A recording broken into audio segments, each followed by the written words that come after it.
video wasn't quite working, but it looks like the sound is on good. And then here's us. So yeah, so then people should be popping on here too. Okay. Yeah, and it's early. I just wanted to make sure I wasn't. Yeah, right, exactly. I'll actually go like this just for now. Do you need to get to anything else? I don't. I was going to do a PowerPoint and I just decided it's not worth it. Well, that's probably good then. Okay, yeah, this should be perfect. I've got Sweet. handouts for people that are here. Okay, thank Awesome. you. Yeah, you're welcome.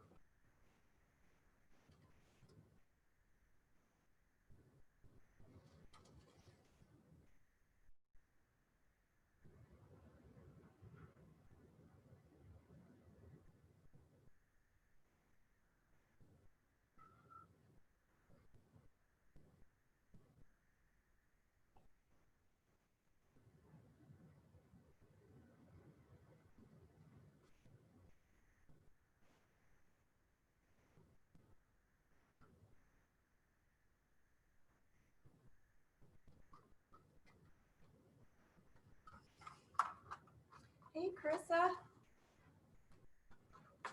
Hey, how are you? I'm good. How are you? Good, good, good.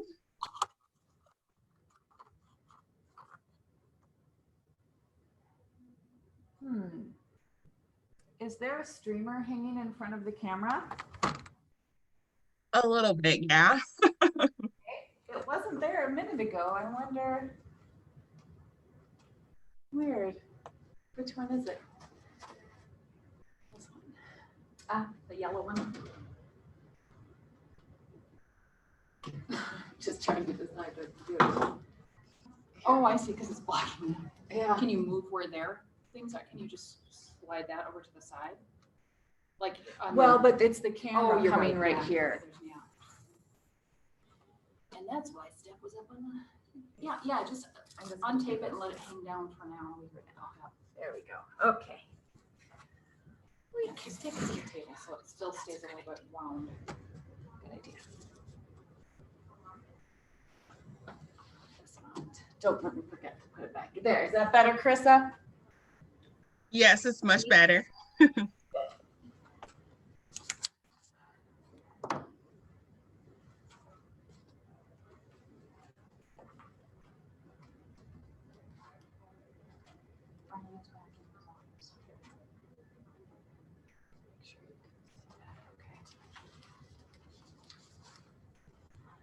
you. You're welcome.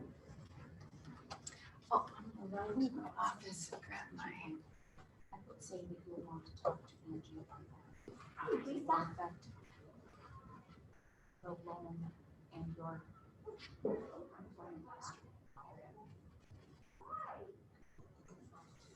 doesn't necessarily have the same effect on everyone depending on your financial status.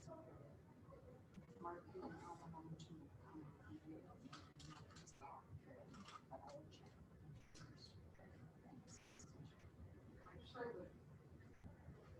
Is there going to be a class in here? Yes.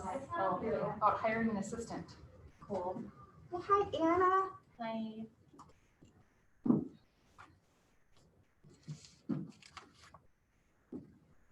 I'll be right back.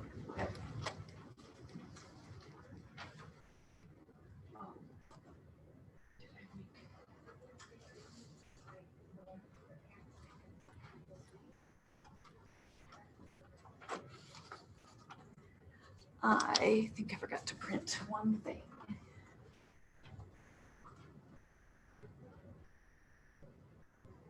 Is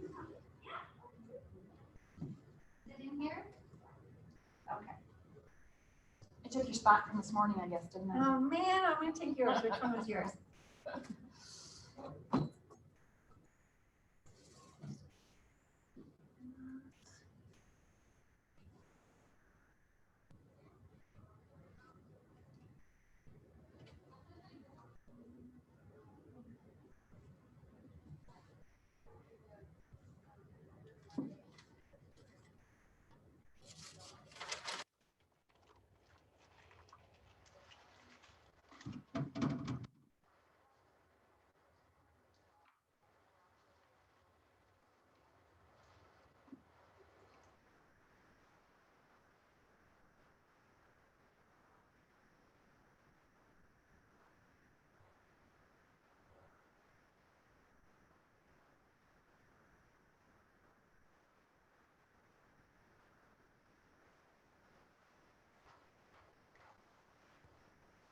right. What is it? Hi, Ronnie. Oh, good. It is time to get started.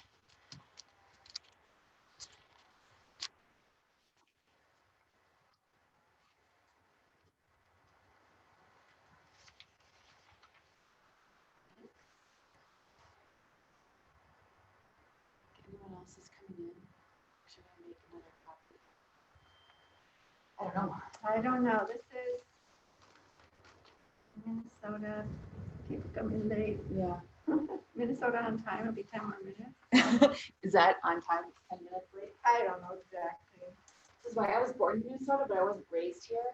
There are Minnesota things that, like the way Minnesotans drive. Not good. I learned to drive in upstate New York, but still, like, You think it's bad or good? oh, Minnesota drivers, the worst. You haven't. No. Chicago. Oh, well, My husband that's true. I drives like have driven Chicago. through Chicago. Yes. You know, That when is we true. moved here from Chicago, it's like, you're so nice. Oh my Yeah, God. but they don't follow the flow of traffic. In Illinois, I mean, on the highways, I-94, people minimum 75, 80 miles an hour. Oh, really? Yeah, yeah. And if you're going like 65, people like honking. And it's crazy. Oh, 65 and they're already honking, huh? So we moved here, then we moved to Champlain, and I used to drive on 169. Yeah. I was on 80 because this is a highway. We gotta move. Yeah. And I was like, what's wrong? Oh, Yep. they're fast. Did you say your husband is from? He's from south side of Chicago, Oh, I see. University So, Park. yeah. Yeah, Chicago is just crazy. We are going to get started because we respectful of people's time and we do have a guest. And I did tell her we would try to keep it to about 45 minutes. So we're going to jump in. Yeah. And I'm really just going to take some notes there. If you are here in the room, I have a little handout for you, just as kind of an outline. And then you can take some notes or ask questions. And then I've got a couple of other things too. If you are online, Sarah and Carissa and anyone else that might pop on here, if you want copies of the couple of things I'm going to reference, just email me. I'm happy to send you a PDF. That's easy to do. So to get started, I think most of you know me, but I'm Sara Anderson. I'm the growth coach here at Keller Williams III. And I have been asked by several people over the last few months about the hiring process and how to find essentially a Stacy, because I hit the jackpot when it comes to admin. And so I thought I would just tell you what I did. And I'll be honest, I got all of this advice from Olivia. This is not anything that I created, not a single bit of it, except for potentially the job description, and we'll talk about that in a minute. Follow the procedures, and you will have a far better chance at making the right hire on the first try. It was at, I want to say, Mega Camp, maybe Family Reunion. I can't remember, a couple of years ago. Those start to blend together after a while. But Gary Keller was talking about hiring. And he said two things that really struck me. He said, most of the time, your first hire is a wrong hire. And that set panic in me. I hadn't gotten to that point in my business yet.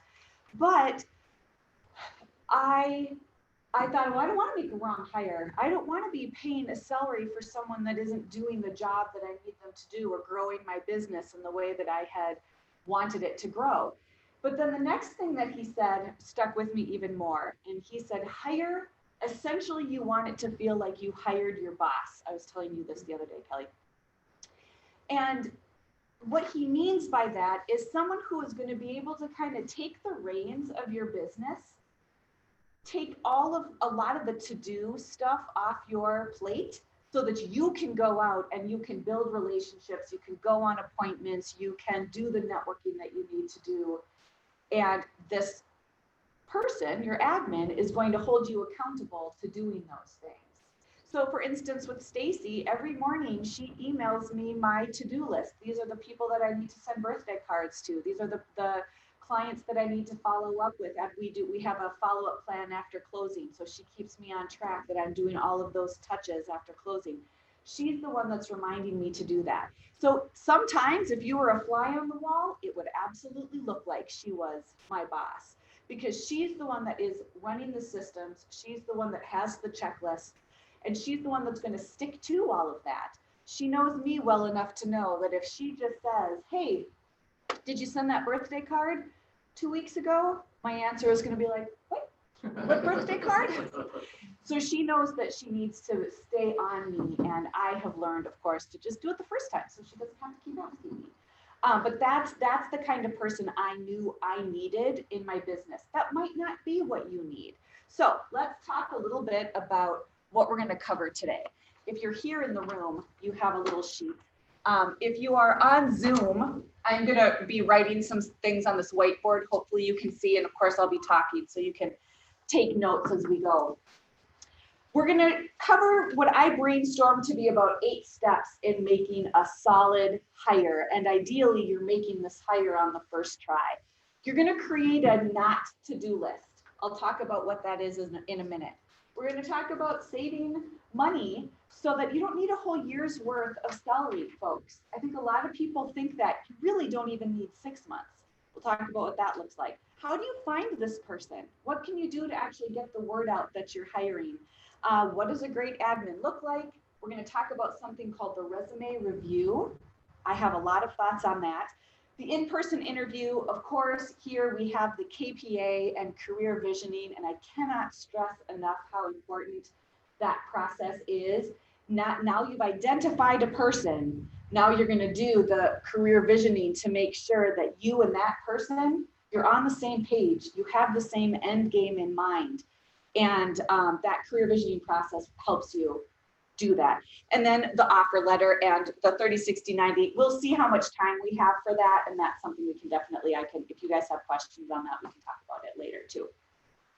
So let's talk about creating your not to-do list. To be honest, no matter where you're at in your business, if you are ready to hire an admin tomorrow, or this is a year or 2 away, you can start creating your not to-do list. What are some things that you might put, I'm just to make sure that you know the definition of a not to-do list. A not to-do list item would be something that you are not good at, but you have to do to run your business. Something that you don't enjoy doing, but you have to do to run your business. Or all of those things that take time, but that don't actually bring you a commission check. For instance, creating flyers, creating postcards. Kelly, one of the things you talked about earlier was like the 36 touch, and who can, it's really hard as an individual agent to do a true 36 touch or even more touches than that, and making sure that each of those things are happening in a timely manner. So making sure that that's all getting done could become a part of your admin's job. So what are some things you can think of that you would put on a not to-do list? Marketing. Good. Marketing, 36 touch, postcards, Facebook ads. Learning new systems as they come across. Yeah, great. You had an assistant, they could learn command for you and do everything. Exactly. Someone who is systems oriented, someone who can either adapt systems and stick to them, follow them, or even better, someone who can create systems and stick to them. Ronnie. About systems, so do we create the systems, or do they come in, or do they come in and decide, okay, this is what you need to do? Yeah, I think that's a great question. I mean, obviously, if it's your hire, that's completely up to you. My view was that's not my strength. I'm not good at creating systems. That's why I was the disaster of papers flying in every direction agent that I was. So it was really important to me that the person that I hired was able to come up with systems, and systems that were clean and made sense, and then follow them. Because I might be good at figuring out a checklist, but I might not ever actually check anything off it. Yeah. So how do you explain to them? I mean, assuming they're new in real estate, maybe that's in career vision. Yeah, and that's something that we can talk about later too. But really, I mean, I just sat down with Stacy and we talked through every single step from listing contract, even before that, getting the appointment all the way through to close. Same thing with the buyer appointment, contract, all the way through close. And we just talked about each of those steps. And then Stacy created checklists and systems that helped as a lot of it she can do. She's sending reminders. She's following up on inspection stuff. She's following up with the lenders. She's doing all of that. And then she reminds me, again, that's that to-do list I get in the morning of what do I need to be doing? Who do I need to be calling to make sure things are happening? That's all was just kind of a part of the 30, 60, 90 on one of your sheets there. Yeah. What else? Can you think of anything else? And then not to-do list, Yeah. put transaction management. Whoa, that's probably the biggest one. Yeah, the transaction management, transaction coordinator. And for many, many people, I might want to run out of these, but you have it. Okay. For many people, that transaction management, hiring a transaction coordinator is their kind of baby step into hiring an admin. Hiring a transaction coordinator, there are companies, we have one here at our office, Autumn, who you can hire, and then she's taking all of the paperwork off of your plate, but she's not going to do the marketing, she's not going to run your 36 touch, she's not going to do all of the other things that a full-time admin can do. That's a huge one, though, that your admin should take on. Event planning.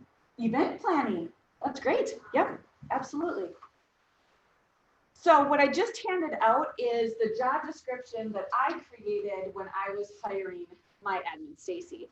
And I just handed it to you as an example. I'll tell you, I had gotten a job description for admin from HHG. I adjusted it to fit what I needed. I definitely made some changes. Again, it's going to look, yours is probably going to look similar, but you may have things that you add and things that you take off. What I really like about the job description that I got from HHG was it talks about the job. What are the tasks that are going to be done? What skills do they need? And then what type of person are you looking for? I think on mine, I have a get it done attitude and someone who is self-motivated. I don't remember exactly what I wrote, handed them all out, but you kind of want to describe the type of personality that you would want. And for me, details was the biggest one. I knew that I needed someone that was going to be really looking over the contracts and really following all of our checklists and making sure everything was getting done in a timely manner. Okay, so your not to-do list becomes the job description for the person that you're hiring. And everyone's is going to look a little bit different. Questions on that? What about personality? Yep. Like, some of that's going to come in with the resume review and the in-person interview if you get that far. But I still like to have some of the things on there about, like that get it done attitude, or someone who is, Stacy mostly works from home, someone who is self-motivated. I don't need to be constantly checking in with her. As a matter of fact, she's the one that's checking in. Did I get the things done I was supposed to do? I didn't want someone that I had to babysit. And I'm guessing you guys won't either. You don't want to have to be worried that your admin is or is not doing their job. So just that kind of self-discipline and self-motivation was huge for me too. And then of course I wanted it to be somebody that I would get along with. But you're not hiring a friend, and we're going to talk about that when we get down to number 3 and number 4, because that's where I see people jump it. Oh, do you have one of these? I'm sorry. That's okay. All right, number 2, salary. 3 to 6 months. I will tell you that hiring an admin, a full-time admin, is one of the scariest things that I've ever done. It's terrifying to think about taking on a salary. I hired Stacy when I knew I had 3 months of her salary in my business savings account. I knew I had that. I knew that we could get through the 30, 60, 90 and I would be able to pay her. And by that point, we had enough business coming in that it took off from there.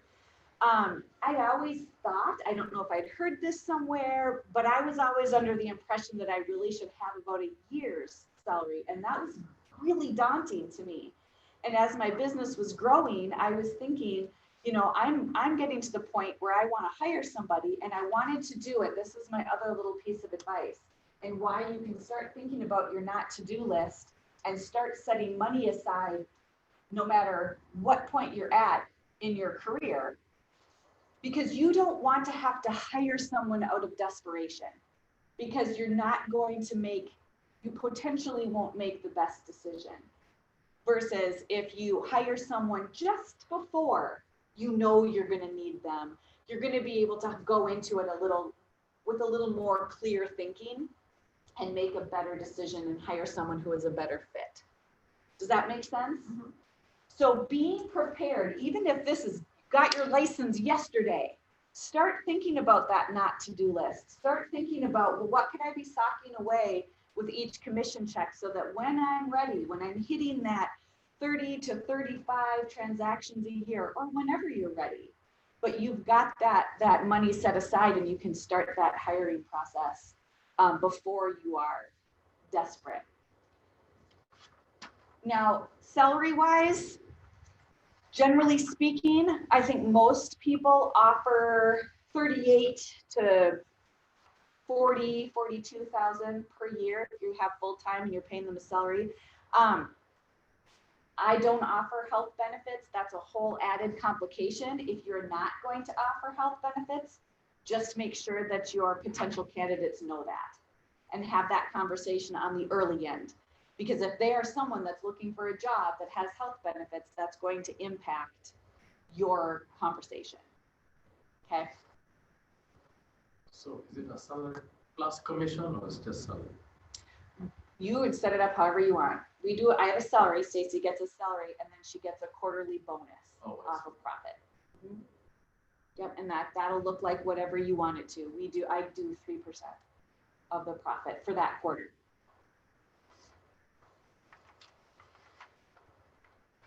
Okay, questions? We're gonna step into the actual hiring process here in just a minute. So I wanna make sure you guys are good. Ryan. Legally, is it, I've heard this, I don't know how to do it. If you're going to hire someone full-time, you need to offer health insurance, is that? No? No, I mean, I don't offer I health. think because you're not, it's for businesses larger than X number of people. Mhm. So you're a sole proprietor. Yes. It doesn't apply to you. How about Sarah, go ahead and finish what you're saying. Well, one workaround with that I did not do with Stacy because she didn't need it, but if you had someone in mind and you thought they would be a great fit and the only reason that it wouldn't work is because you're not offering healthcare, talk about adjusting their salary so that you're covering what that additional cost would be for them to get their own healthcare. That's the only thing I could think of.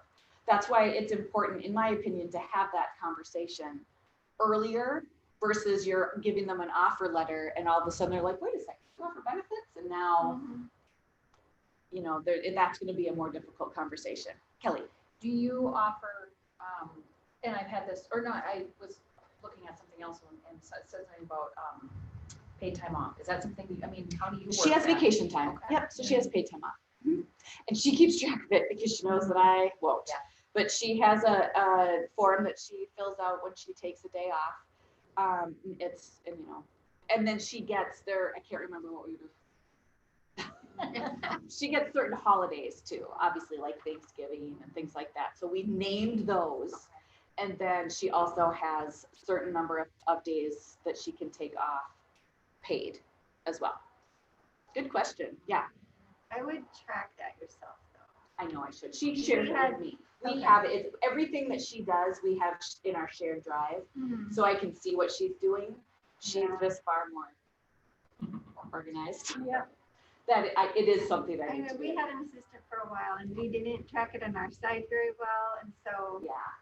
days off that were supposed to be unpaid days off, Ended up getting ended up lost. paid days off. Yeah. And it wasn't good. And that's on us. We just weren't organized. It was our Yep. first time doing it, Yep. and we were like, And you learn. You Yeah. learn as you go. Exactly. Ronnie. Yeah, I was gonna say, I think we've spoken before. So I remember maybe you share this, when you were hiring part-time, Mhm.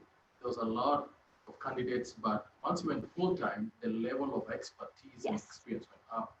What would be the motivation for someone at that, like Stacy, and I don't know how much you're paying her, but to pay her 35 to 40, and you get someone who's highly qualified without health insurance?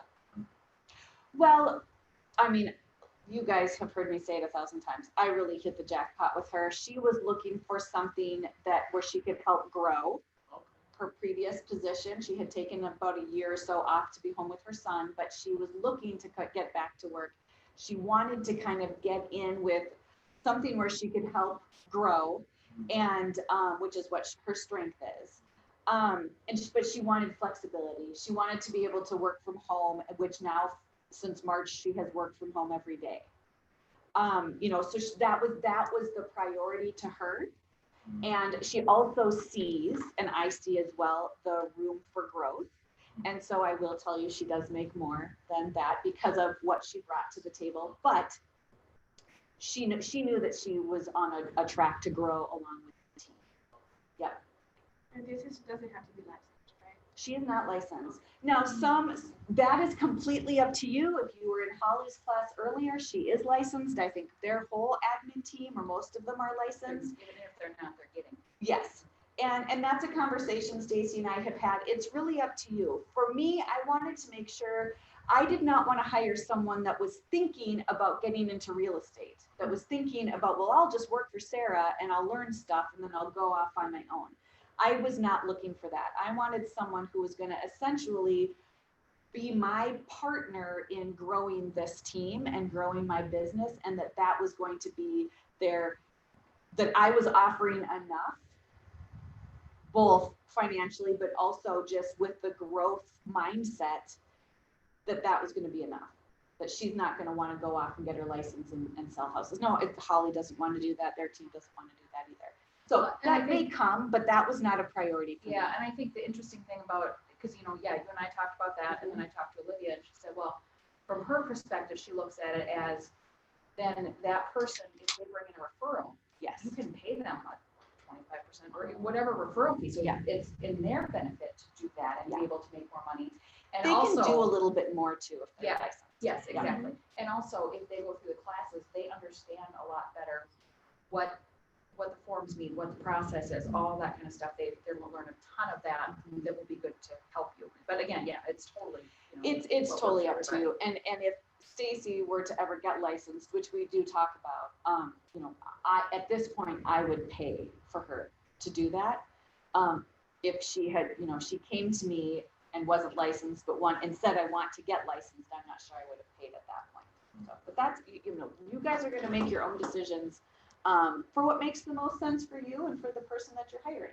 And also then too, if, you're out of town or not feeling well Yes. or have a booked schedule, maybe your assistant can go show a house quick or something. Yeah, which Stacy cannot do, but we have Sara now too.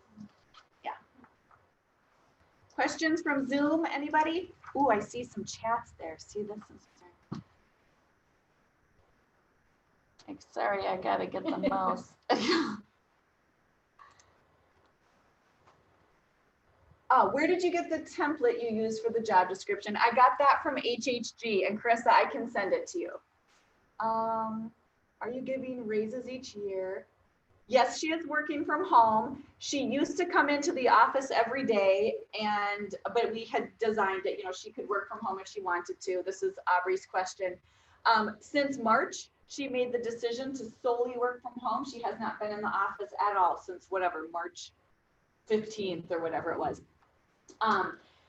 But we do a Zoom. She and Sara, the agent on my team, the three of us do a Zoom pretty much every single morning where we do a check-in and discuss where our transactions are at and what needs to get done for that day. So even though she's not here physically in the office, we're in communication all day long. And then giving raises, yes, but that'll be up to you and what your business is doing. But that is my plan this year. or heading into 2021. Okay, let's step into the actual finding this person. You've created kind of their job description. You've got some money set aside. You are at that point in your business where you're ready to make a hire. How do you do that? How do you find the right people? And Ronnie brought up a really good point, and I do remember you and I had this conversation, and I've talked to a few of you about this. When I first started, so I started the kind of search a little over a year ago. I think it was last September or so. And I did start off with part-time. I didn't actually end up hiring anybody. I was thinking that it would be less scary for me to do part-time. And so I put an ad out. I had a ton of people that were responding, and they were great people, but a lot of them had other jobs. And so this was going to be a second, or in some cases, even a third job. And I just wasn't finding anybody that like knocked my socks off, where I was like, I have to work with that person. And I was so hesitant to hire someone until I felt that way. And it was Olivia Manson, who said to me, why the heck are you hiring part-time? And she sat down and explained to me exactly what I have said to several of you. When you go to full-time, it's scary. Now, I was thinking I'd be paying hourly. Now I'm going to be paying a salary. It was a huge leap of faith for me. But at the same time, she said, you're going to get a different caliber of candidate.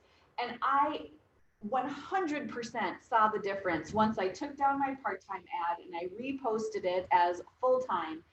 And the applicants that I was getting, the people that were reaching out, I mean, honestly, there were several that I could have hired and I would have been happy with. Stacy knocked my socks off. I couldn't believe that she was applying for this position, but there were several others that had Stacy not applied, I actually was starting. I had someone come in for an interview and I was going to have them do the KPA, and I was thinking that was the person that I would hire, and then Stacy's resume showed up. So a couple of ways that happened. I did post an ad, and I realized once I printed this off, it's so tiny you can't read it. But I did something in my ad that I want to share with you because it was really interesting to me, the way people responded. In that little paragraph there, I just talk about Team Homes with Heart is hiring. We were looking for someone who was, detail oriented and self-driven, and I can't even remember exactly what I wrote. A team player, someone who had a growth mindset, all of those things that I was looking for. Didn't get into the whole big job description, but just those main things that I was looking for. And then I said, please, now this was on Facebook, and you could post it anywhere you want. I know some people have things posted in Indeed. Stupid streamers, now that one's in the way. I hope you guys can see. I'm sorry, the streamers for Turkey Bingo are causing problems. But I said the last line in my little paragraph here, I said, please email your resume to sanderson@kw.com. How many people do you think actually emailed their resume to sanderson@kw.com? Like 20, 25%. Yeah. People that were interested. 10%, Where did they send it, or what? So many people Facebook messaged me because it was on Facebook. I posted it on my team page. I posted it on my personal page. I posted it in like a vendors group that I created years ago. And I got a great response. My Facebook Messenger blew up. And I did get several people that actually emailed me as well. But I'll be honest, the people that sent me a Facebook Messenger, I didn't really go there. I looked at them and I responded, but I made note of who read this and followed directions. That was really important to me. And so no matter what you do, whether it's something like that, but I would do a little hidden directions, follow directions in there. It did help kind of, I don't want to say weed out, but it kind of did. It helped me narrow that down. Well, what you're looking for is someone to be detail oriented. Exactly. They're not noticing that detail. That's it. And they Exactly. probably think that they're doing, Yep. oh, no, I'm gonna do this too, and think that's a good thing, Yep. maybe, but. Well, and I think that because it was Facebook, they just hit the little, messenger button, and that was easy. That was the easier way to get in touch with me, but it wasn't what I had asked them to do. The other thing that happened that I'm going to share with you, because I have seen so many agents in our office and beyond our office who end up hiring someone because that person needs a job. And please, this is your business. This is not the time for you to be doing anybody any favors. The sole purpose of this hire is to help you grow your business. I had so many friends and family members reach out to me and say that they would love to work with me. My sister, I love my sister. She's my best friend. She's practically a clone of me. And she was like, Sara, I should work for you. And I was like, that's the worst idea I couldn't fathom. If she's less detail oriented than I am. But it was that I had several friends that reached out and said, I'd love to work with you. It was really hard for me to say, well, I don't want to work with you. So I did something, and I'm going to share it with you, and it made a big difference. I would say, well, send me your resume. Not a single one sent me their resume once I said that. And I think the main reason is whether they had a resume or not. I think when I responded with, great, send me your resume, it showed them that this was a real job. Yeah. This wasn't me hiring a friend so we could hang out together all day. This was a real job, and that I had expectations on what this person was going to be qualified and able to do. So that's my advice to you, is don't be afraid of friends. They're going to reach out, but don't hire someone because you like them as a friend. It's not the same as finding the right fit for this job. Number 4, we've already talked about, we're kind of bleeding into here, but sorry, I'm behind here, but to post an ad, and then what makes a great admin. And we've already talked about this a little bit, but what things can you think of that would make a great admin?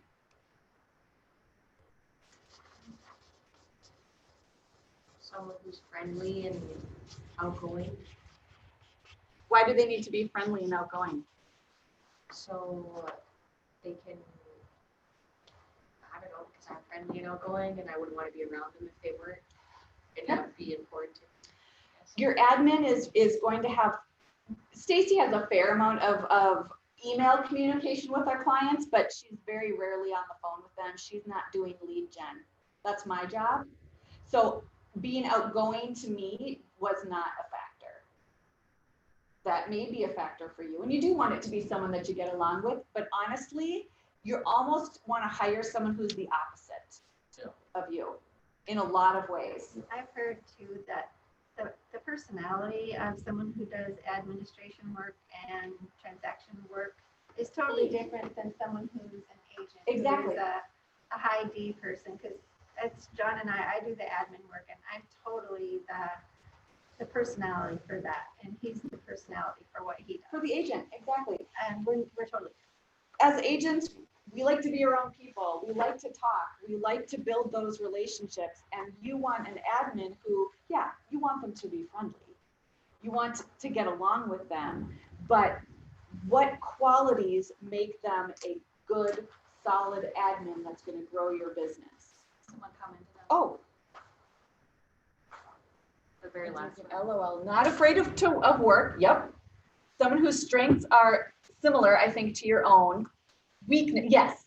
Okay, this is what I was looking for. Kind of that opposite. Someone whose their strengths pick up your weaknesses. So, for instance, with me being organized and I always tell Stacy, I don't know how the heck I made it through a transaction before her, because she catches all sorts of little things on a purchase. And I've been doing this for 5 years, and she still catches things on a purchase agreement or on, contract. And so now I know that stuff is being taken care of and fixed, and we move on in the transaction. But I needed to hire someone that had that detail strength, because I do not. Running. So basically, you're saying hire to your weakness. Yeah. Well, and that's where your not to-do list, this should be things that, yes, that, you know, you don't want to spend the time doing, but things that you're not good at. So hire someone that is good at them. I think they should be able to be self-directed so that you're not giving them a to-do list every day. They need to be able to figure out what makes the business run. Absolutely. Like you said, be your boss. Yep. I love that. Self-directed, In the huge. opposite way, you feel like they couldn't be home all day on their own because you're not there telling them, okay, I want you to do that now. It was really, really important to me that I could trust when I handed something off to Stacy that it got done. Because I knew the reason I was handing it off is if it was sitting on my desk, it probably wasn't going to get done. So by handing it off to her, I needed to be able to trust that it was going to get done, and it does. I don't have to send her a to-do list because she's the one, she's already handling all of it. Exactly. Someone who is even if they're in the office, even if they're sitting at the desk next to you, do you really want to be spending your time looking over their shoulder? It's just, that's an extra job. You Yeah. already don't have time to do what they're doing. So- Exactly. And then you want someone who doesn't need that because they don't want you looking over their shoulder either. Right. Ronnie, I was gonna say, I think. open-minded. I like that too, Sarah. Like you keep saying you hit the jackpot with Stacy. MRA, it also I think says something like, you hire someone who is much qualified than you so that they can push you to the next level. Yeah. Hire that. I love that too. Hire for where you're going. Yeah, yeah, yeah. Mhm. Whether that's an admin or if you're bringing agents on your team, but hire for where you're going because it'll push you to get there. It will absolutely push you to get there. They need to be there for where they can grow too, not just an 8 to 5 job where they can shut everything off. They need to be committed to the growth of your company Yes. and the opportunity. I try to be respectful of the fact that Stacy shouldn't have to work much on weekends, but she will, especially if we have an event coming up or something like that. And yeah, someone who it is more than a 9 to 5 job for them. They are just as passionate about growing your business as you are. That's what I was trying to say with someone who's going to come up alongside me, not someone who is using this as a stepping stone. I want it to be a stepping stone within our own organization. Yep. Chase, we were just talking about qualities to look for a great admin. Can you think of anything? Am I putting you on the spot? I was listening in the car. On the Oh, way. good. I saw your name there. Yeah. I guess for me, what I realized is they need to be opposite of me. Yeah. And just very organized and task-oriented. Task-oriented. Systems Yeah. or everything I'm not. The other thing, we're all that way. I think that's what makes us great agents. And so we need someone that's going to pick up on all of that, the systems and details part. Something that really struck me, and to be honest, I don't even think I really knew this when I hired Stacy, although maybe there was something about her that told me this. But when it came to, so she got the job, and I'm not kidding, before she even started, she was already doing a ton of research on real estate in general. She had never been in real estate before, but also she dove headfirst into Command. She probably knows as much about Command as Sammy does. Our team is 100% in Command, and she learned it all. She watched all of those 66-day, what were those called? Challenges. She, in like a week's time, she went through and watched every single one of them and started getting our checklists created. She started to figure out how opportunities work. I was not even really directing her to do that. She knew that systems was going to be a big part of her job. So as growth coach, Anna, you know this, Lisa, you guys, if you have a question on Command, I'm like, I have no idea. Call Stacy. Because she took that. And so I didn't even have to think about it. She always jokes with me, said, do you even know how to log into Command? And I do, But I really very, very rarely, other than to like look up a birth date or an address or something, I really don't have to go in there very often because she's handling all of it. But someone like that, that takes the initiative in what they need to learn and what they need to create systems wise and everything. She created all of those checklists.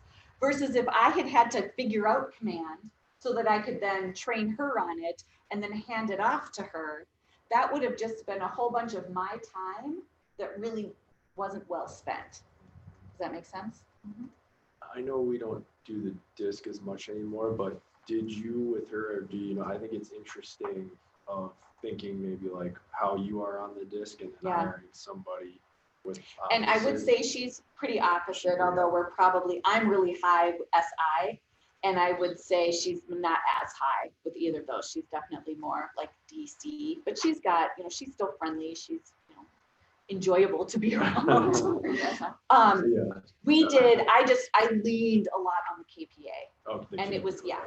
And for me, that was just because part of the KPA, we'll get down on your sheet here. You got one. Really, you actually go read through the KPA with them and essentially let them confirm or correct the KPA. That was a big part of the career visioning process. What does KPA stand? Keller Personality Assessment. And I will just tell you, so as you ask people to take it, you can prep them. Have you guys taken it? I think I did the disc. You should do the KPA. It's incredibly interesting. Did you do it, Ryan? I highly recommend it for any hire or any team member you're going to bring on. But it is not an intelligence test.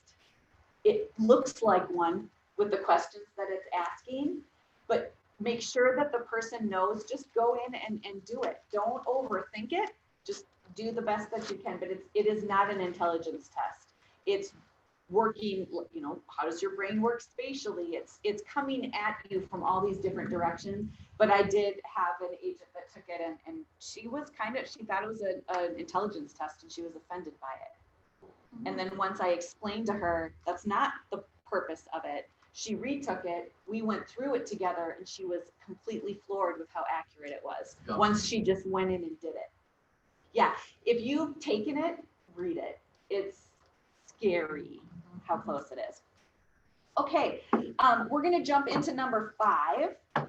So you put out an ad, you've been getting these responses. Chase, one of the things that I mentioned is in my ad, I put it on Facebook, but I put in there that I wanted resumes emailed to me at S. Anderson.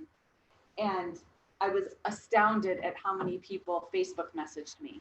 And so I was explaining that for me, that was a really quick way to see, okay, if I'm looking for someone detail oriented, it's not going to be any of those people. And so I really focused on the people that emailed me. I had friends that would text me and say they were interested. My response was, send me your resume. And I didn't really hear from any of them. I did get some really great resumes. And so the next step, once you start receiving resumes, is the resume review.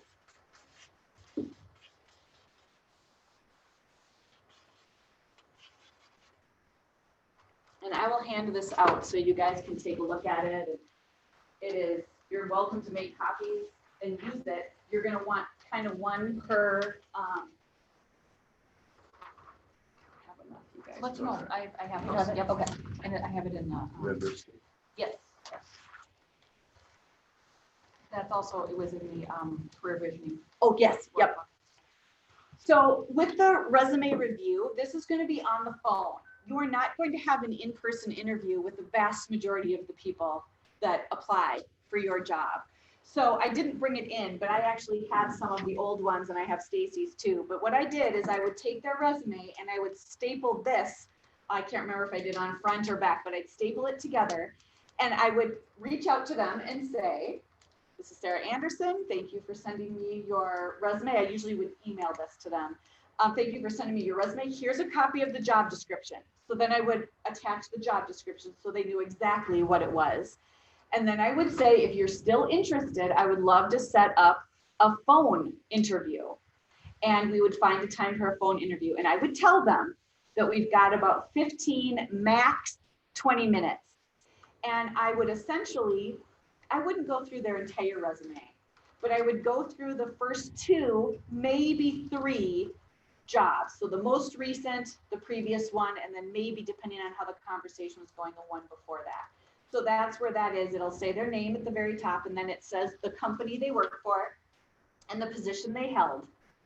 And then what did they like best about the job? What did they like least about the job? What did they like best about their supervisor? What did they like least about their supervisor, and why they left? Is there anything else on there? Reported to. And who they reported to, yes. So who they reported to, and then what they liked best about that person, what they liked least about that person. I'm going to tell you this. I had lots of great phone screenings, lots of great conversations.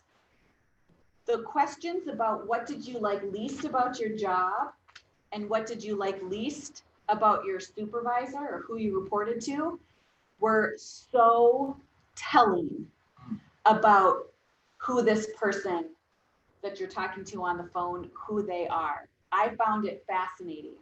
A lot of times that what did you like least about your supervisor was a whole bunch of excuses, a whole bunch of reasons why that person was unreasonable.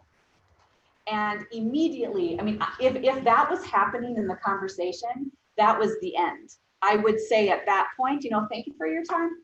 I'll be in touch. But I didn't really need to go any farther in the resume because I knew at that point, I'm not interested in working with someone who's going to be creating excuses as to why they're not doing the job that they're hired to do. This is about setting high standards for yourself and who you're going to bring on to grow your business. So the moment that you realize someone isn't a good fit, thank them for their time. But you don't need to spend another 10 minutes on the phone with them if you know that you're not going to hire that person. Did you say, Sarah, that you just asked these questions on the phone? Yep. This was your coming. So that was my notes. They never Okay. saw that piece of paper. I It was just was the on the phone. questions you asked. Yep, and I was just filling it out as I went. And like I said, there were people that by the time I got through the first one, I was like, they're not going to be a good fit. And I would just kind of move them to the no pile. And then you're going to usually end up with a handful of people that the phone conversation went well. You think that they might be a good fit. And at that point, you might want to bring them in for an in-person interview. Because the phone, you know, you're going to get a little bit of a feeling of what kind of person they are while you're talking to them. But it's not face-to-face. And if you've ever watched Olivia do this, or if you've ever been a part of her doing career visioning, you're supposed to keep a very straight face. And she takes that very seriously. So I learned this from her. But you can be, you know, friendly when you're talking to them on the phone. But this isn't about like, you know, oh, how many kids do you have and where do you live? And this isn't about that. This is about their experience and are they the right fit for this position?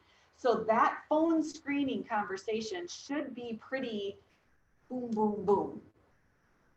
If you like what you hear, then have them come in. And at that point, you can have a face-to-face interview and then you can actually see, do you click? Is this someone that you're gonna, like Anna, you said, someone you're gonna enjoy working with, because that is important. And then once you're to the point, let's see, in-person interview, I mean, I put on there via Zoom because I think now that needs to be an option, but previous to COVID, I mean, I would have absolutely had them come in. I had someone come in, I was planning on moving forward with her with career visioning. I really liked her. And then I got Stacy's resume and that changed everything. So I would do an in-person interview with a couple of different people. I know you've done that a little bit, Kelly, like a little bit of the face-to-face stuff, right? Just the one who is already with Oh, Kelly okay, Williams, okay. But tomorrow and Friday, I have. Good. Face-to-face. That's awesome. Good. Because you're going to get a little bit more of a feel of how you're going to get along. Questions on any of that? I don't, you know, for the in-person interview, it was really more like, hey, you saw the job description. What questions do you have? Here's kind of what I'm expecting this person to do. And, you know, it was a little less formal, at least for me, because we'd been really formal on the phone. Did you do that in-person interview? And then if you like the person moved on to the KPA? Correct. Okay. And you can have them do the KPA beforehand too, but it is a 45-minute, time investment for them to sit down and do. So I wanted to make sure that I liked them enough to ask them to do that. And the woman that I was going to hire, she did it. And I was like, sorry. Then KPA, and then the KPA actually outlines the career visioning process. And I put on here the expectations conversation. I mean, I recommend you do the entire career visioning process. I think it's really important. It's important for you because you're going to learn more and more about this person that you are hiring, and you're going to make sure that they really are the right fit. It's also really important for them because they're going to learn about you and the vision you have for your business, and they're going to learn for themselves, is this the right fit for me? The idea is at the end of career visioning, you are both on the same page and you are ready to get started. That's the idea. And isn't there even a place in there like, well, you quit? Like if you're going through the KPA, there's pausing spots where you're saying, no, we're not going to Yes. move forward. Exactly. So it's broken. It takes about 2 to 3 weeks to do the entire career visioning process. And each step is there's a break for you. There's a time for you to say like, okay, are you going to offer to meet again? Or are you going to end it now? Absolutely. And that's what I mean. It's if you get to the end of career visioning, which is your goal, but don't force it. If there's something telling you that this isn't the right person, we talked the other day about trusting your gut. Trust your gut. Okay, because remember, like I said earlier, this is not you doing a favor for someone. It has to be what makes the most sense and what works for you in your business. Sarah, so what's career vision? So it is the process, here, let me.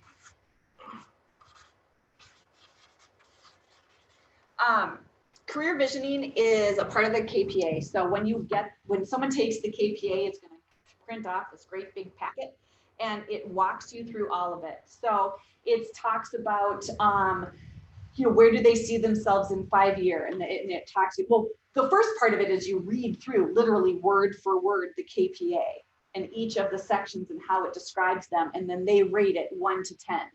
1 meaning it doesn't describe them at all and it couldn't be more wrong. 10 being, oh my gosh, that's literally me. And I know when I did it, I couldn't believe the number of 9s and 10s that I had. And the same with Stacy and the same with Sarah. For the most part, it really did kind of nail who they are. So that's step 1. And then assuming that you get through that and you're still on the same page together, then you move into the rest of it, which is like, I didn't bring it in with me, but it's, where do they see themselves in 5 years? It's their history. You do a chart and you talk about money and family, and then they can pick 2 more, like health and money or job and finances. So where do they see themselves in their job? Where do they see themselves in their finances? And then they can pick like family or health or spiritual or whatever 2 more are. And they sort of like brainstorm, where do they want to go? Where are they going in each of these 4 categories? And then there's the expectations conversation. And that's really towards the end. That's going to be when you're pretty sure, you're 99.9% sure you're going to hire this person. And the expectations conversation is, in my opinion, what pretty much the most important part of career visioning. And it's essentially like, Kelly, if there's a conflict between you and I, how would you like me to approach it? Okay, here's how I would like you to approach it.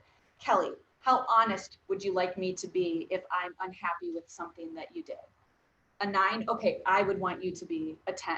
You have this conversation back and forth. And so by the end of the expectations conversation, if you hire this person and let's say 6 months down the line, there's an issue, there's something happening and you need to address it, you can go back to the expectations conversation and see, how should I bring this up with them?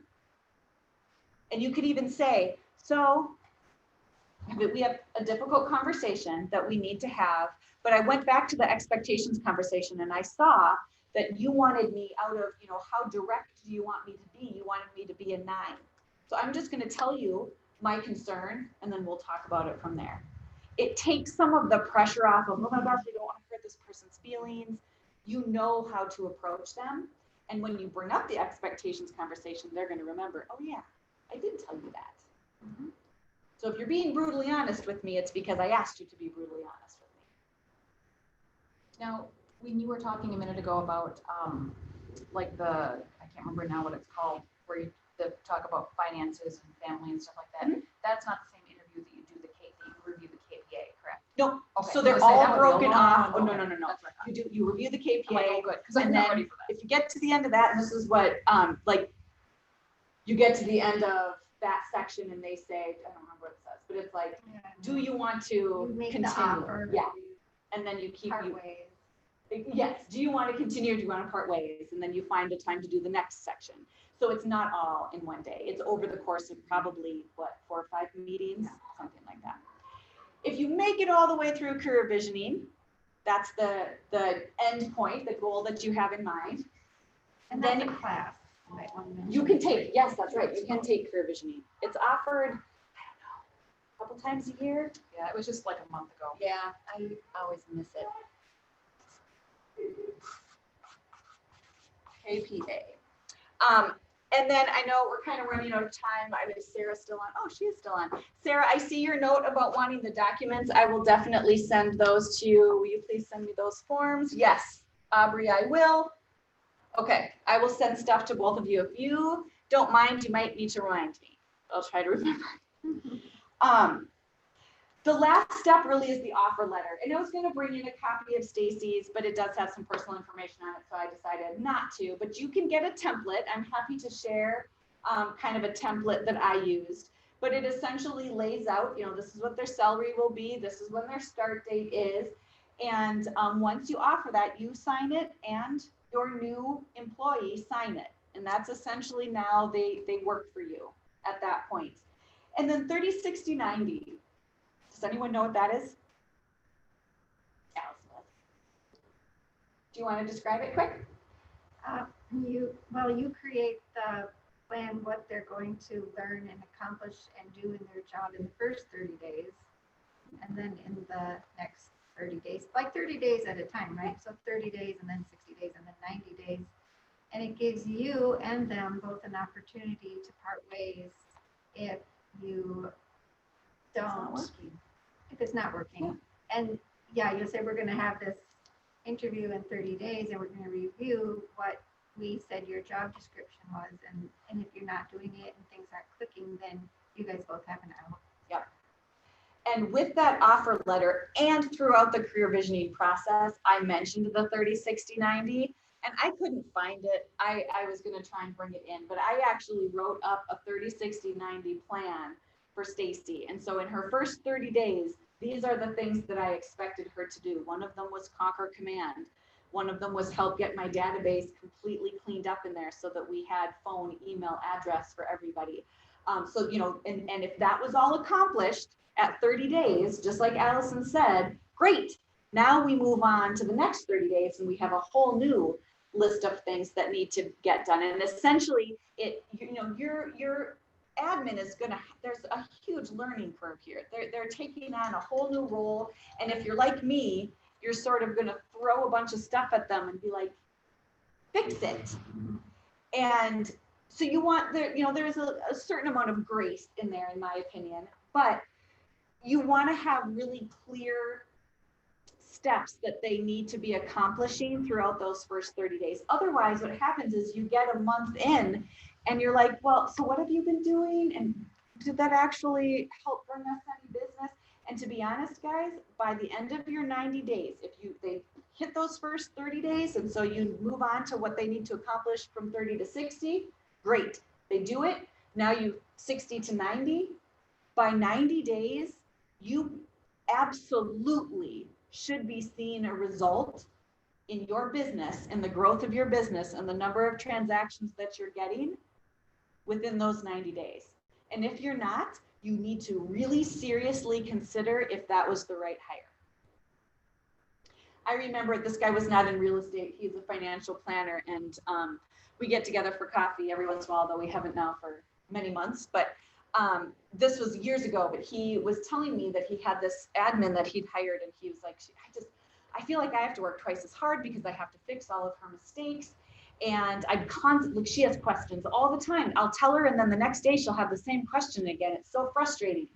And I was like, that sounds like a really tough situation. Sure enough, we have coffee 6 months, 8 months later, and he's still talking about this woman. And I said, is this the same woman from the last time we had coffee? And he's like, yeah, I just feel so bad because I know she needs a job. She's got a kid, and the sob story. And I was like, dude, I mean, it was holding him back significantly in what his business could have been doing. And that was honestly on my mind as I was making my hire. I did not want that to happen. And that's what I love about the 30, 60, 90 is it really does prevent that from happening. It's checkpoint, just like the career visioning has the stop points along the way. The 30, 60, 90, when you offer them that letter and you're offering them this position, say, I am offering you this job for the next 30 days. And in 30 days, we will sit down and discuss how things are going and if we're both ready to move into the next 30 days. Be super point blank about that. Because if you say, here, I'm hiring you forever and ever and ever, and then you give them this list of things to do in 30 days, what's to say they're going to get it done in 30 days? Mm-hmm. You want to make it very clear that there is a timeline, and this list of things that I need accomplished will get done. And I would think that having that would be a benefit to them as well, because they know what's expected. Absolutely. You can't expect, and if you're running around showings and meetings and stuff like that, and you can't be telling them what you want them to do, they're sitting at their office going, I don't know. Exactly. And you're setting everybody up for failure. Exactly. And that's why I'm saying, follow these guidelines. This was advice given to me. I didn't make this up. Someone gave me that, Olivia gave me this advice, and it was priceless. And it has absolutely made this so much easier. I can't guarantee that your first hire is going to be a perfect hire. I can't guarantee that.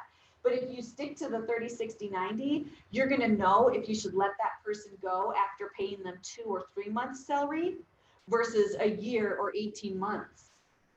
And the wrong hire will not only not help you grow, they will literally take you backwards. Because you now have this person that you are paying and your business isn't growing. Is that 30, 60, 90, is that something, and maybe you said this and I just missed it, but is it kind of a set 30, 60, 90? Now, obviously everybody can kind of adjust a little bit, but I mean, is there a list out there somewhere, or would you share yours? I could share mine if I can find it. I think it's on my old computer, or maybe Stacy has it. I'm sure she has it. I was waiting for her to pop on here. She was like, I'm kind of curious what you're going to say. And she's the one that reminded me. I had written offer letter at the bottom of the sheet here. And then when I was talking with her this morning, she was joking that she was going to come and watch me teach this class. And she was like, I just, don't forget to mention the 30, 60, 90. That was like gold to me. That was her words. I was like, that's so true, because you're exactly right, Kelly. Her knowing what I expected and her having a list of what to get done meant she could just go do it. She didn't need to be checking in with me and asking, what's next? What's next? Oh, I remember now. Yeah, we're done. I'm just talking at this point. Let's see. Yes, I will send you, Sarah, I will send you that stuff. Chris, a 30, 60, 90 is like a review period, kind of. I mean, essentially it's like they're sort of hired on probation, and then they got to prove their worth each step of the way. Ronnie. Is it beneficial to say if we hired a prospective admin to come and maybe at that point after KPA, maybe meet with Stacy or Holly or something? Stacy leaned hard on Kelly Carr and on Holly. Okay. And then, like I said, a lot of it, so she met with Kelly a few times, she met with Holly a couple times, she sort of learned the way they did things. And then she took that and she created our own systems, and she really built it in Command. They use Command to some extent, but she and I decided, I said, if you're going to learn something, learn Command, because it's what we all need to be doing. So she built all of our checklists in Command, and we have, we have our database also saved in an Excel spreadsheet, and because you never know, command is command. But we really, like when command is down, Stacy's like pulling her hair out because she's so frustrated. She can't do her job because she spends the bulk of her day in command. Especially the transaction piece of it, she's in command. And even a lot of the things she designs, she tries to do them in designs in command, but she ends up having to go into Canva a fair amount of all the bugs. But So you obviously hired more of a go-getter and somebody who can self-manage and teach. How much time in the beginning should we, or how much time did you have to spend training her basically? Or I would say the only thing I really sat down and trained her on was the timeline of a transaction, listing, we buyer. have to go through that together. So we literally like created a pretend listing and a pretend buyer and walked each step of the way through all the way to closing. That's really the only time that I sat down and trained her on anything. Otherwise, she was creating the systems and she was spending time learning command. She met with Sammy. She watched all those 66-day challenge videos. She just went in and, kind of took over command. So to me, that was important because I didn't know command and I couldn't quite rationalize learning command so that I could hand it off to somebody else either. So, and I didn't even have to ask her to do it. And before she like read MREA, when we were in the career visioning process, she just was someone that she wanted to learn everything that she could about real estate and about how best to build our team. And like I said, I didn't even know I wanted that until she was doing it. Is she doing your 36 touch as well? Or did Yeah. you kind of hand what you already had and then hope she would make it better? Yeah. Or whatnot? And I mean, I had my ideas for 36 touch as an individual agent, but like most individual agents, I was never really able to fully do it because it's a lot. Right. So I gave her my individual agent version, and then she just built that out, and she can do so much more. A, because she's good at it, and B, because she has the time to, and she enjoys that stuff too. What was on her resume that made you go, whoa? She was the executive assistant to someone, was like a life insurance company, very large one. And he built a division from 0 people to 300 people, and she was his EA. Now, I don't know that I'll ever have a team of 300. I'm not sure that's my goal. But what I loved was that she said to me, really more, even on the phone, even when we did the phone interview, but especially as we were doing career visioning, she talked a lot about how she loved and really wanted to be a part of something, and she wanted to be a part of the growth. But she said, I don't ever want to be the face. I don't ever want to be the one out doing it, but I love being the one that's like managing everything behind the scenes. And that was exactly what I was looking for. And you may be looking for something different. Maybe you want someone that is going to eventually want their real estate license and become an agent on your team. But for me to put the time and energy into grooming this person as what I'm looking for, I didn't want it to be a stepping stone. I wanted them to be in it. And what I hope I portrayed to her was the growth that my team is already having. I mean, when I hired her, it was just me. Now we've got Sara. We already have plans to bring in at least 1 or 2 more agents in 2021. So she wanted to be a part of something that was growing as well. Do you have time for another question? I do. By the way, if you're on Zoom, I totally get it if you have to go. So no, we're way over time now, but thank you for coming. If you guys bring on more agents, are you gonna get another admin? Probably, yes. Another big scary step, but yeah, It we is. would have to. If we're following the model, we would have to. Technically speaking, I should have had 2 admins before I brought on Sara, but And then another question. So you did your 3-month savings. Yep. Then once you had that, like, are you putting away a certain amount every month to kind of keep that payroll there, or you just got enough transactions coming in that you can just run a payroll now? I run a payroll. And I did even before her because I am an S corp, so I had to pay myself. And so then I added her to that. For me, I keep 3 months expenses. That's my salary, her salary, and all of our monthly known expenses in my business account at any given time. So I have to have for me to sleep at night, I have to have a certain amount in that account. And then if it goes above that, I usually let it go a little bit higher. And then if it goes much higher, I swoosh it over into my savings. Because I don't ever want so much in there that I'm like spending money like crazy, because I know myself well enough to know that's what I'll do. I mean, I'll tell you, I hired Stacy January 2020. It's crazy. I can't barely remember doing real estate without her, but it hasn't even been a year yet. She started at the very beginning of January this year, and then COVID hit in March. And I was like, oh crap. But with her, we didn't skip a beat. I mean, I've done more business this year than I ever have, and our volume went up significantly too, which was, I don't even really know how that happened. And you think that's accounted for, she took all the busyness off your plate where you could just focus on. Yeah, I can Meeting focus people. on the meeting people and the networking and the going on appointments. And because she's handling the 36 touch and ours is really more like a 50 something touch. People are hearing from me several times a month. And I'm not necessarily even the one reaching out to them unless I'm making my calls for events or texting about different things.